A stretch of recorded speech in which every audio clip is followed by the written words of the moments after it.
Let's prepare some music for conversion here. So I've got a CD in my CD player in the computer. I'm going to open Exact Audio Copy. Okay, and select the CD player. Okay, so you see I've got a Tom Petty CD in here. You can save this to FLAC. Plug will read FLAC files. I have EAC currently configured to rip to Apple lossless for a different purpose.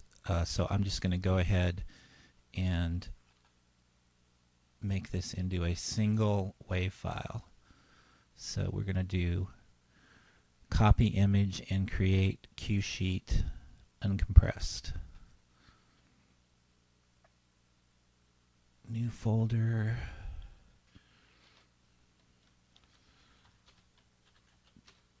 Damn the save.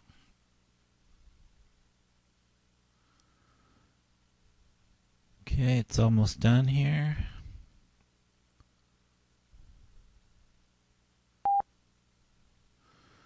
Okay, that's complete.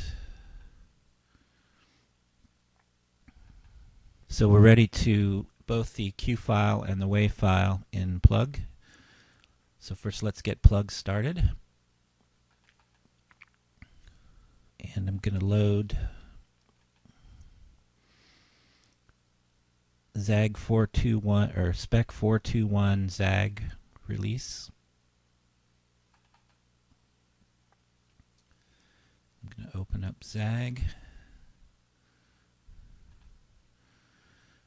Okay, then now we've got that ready to go. Let's go back to the Q file, and I'm going to drag it on top of track time 6.5.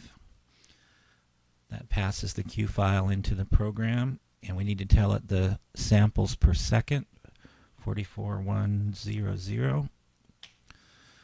So that generates all the track times in samples, puts it on the clipboard. So if we go back in here to Plug, get focus in the track links and samples area, and then we can just hit Control V, and let's just save that. We'll do a save as. Let's call it TP for Tom Petty. Okay, so we can close ZAG for a moment to get it out of the way. And then the next thing we need to do is load the audio. So in the audio file player, we pull this down. Want the WAV file. So now we've got the whole album queued up here in the player, and we've got the track links in ZAG. So let's go ahead and do a conversion here. So turn processing on. Oh, and we need to do some live monitoring, so let's go get an audio device. Now normally I would get a multi-channel audio device like this one, but because I'm doing this screen recording here, I'm going to get a stereo device.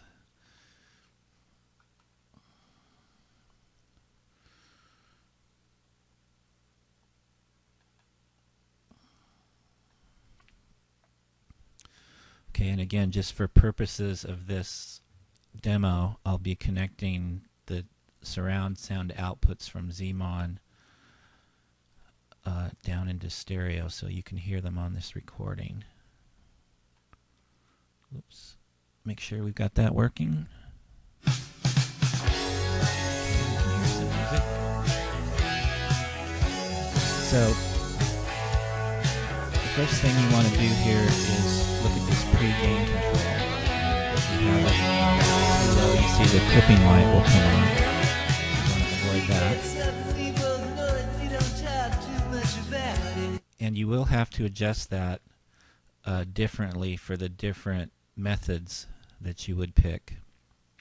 So just be aware of that. So we can go over method selection.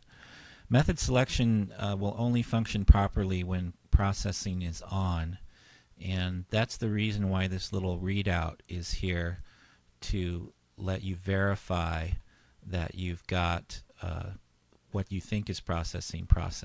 So that's important. Okay. So let's just quickly go through. Slice is going to slice up the stereo field into 5 pieces. You can't control the width of those different slices, but it does have a distinct sound that works very well with certain types of music. And it works by actually using multiple stages of the center cut method. And so that's what this stage 1, stage 2 is about. And then there's actually a third stage if you're wrapping the rears that puts sounds that are panned to the extreme right and left in the original stereo into a phantom rear channel. And these humidity controls are, you know, all the way to the right, or 100% humidity means 100% slice or center cut in each stage. And if you go all the way to the opposite side, 0 means you're actually listening to the input to that stage totally. So in this case, it would be the original stereo. And so these allow you, the humidity controls allow you to reduce some of the artifacts that you might get in slicing up the stereo sound. So as you live monitor, you can move these around to get the best sound. It's a quick overview of slice. Center cut.